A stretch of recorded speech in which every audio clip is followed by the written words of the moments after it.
میرا کام ہے آپ کی تربیت کرنا. میں آپ کا باپ کی طرح ہوں اور میں جس طرح اپنے بیٹوں کو سمجھاتا ہوں کہ آپ کے سامنے دو راستے ہیں. جب آپ نماز پڑھتے ہیں تو صرف اللہ سے آپ مانگتے ہیں وہ راستہ جس پہ اللہ نے لوگوں پہ نعمتیں بخشی. آپ اللہ سے کہتے ہیں وہ راستہ نہیں جو تباہی کا راستہ ہے. آپ سب کے سامنے دو راستے. ایک راستہ ہے کہ چوروں کی ہم غلامی کریں، یہ تباہی کا راستہ.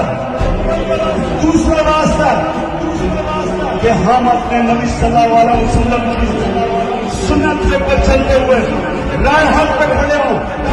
امر بالمعروف جو قرآن میں اللہ ہمیں حکم دیتا ہے کہ اچھائی کے ساتھ کھڑے ہو اور برائی کے خلاف جہاد کرو.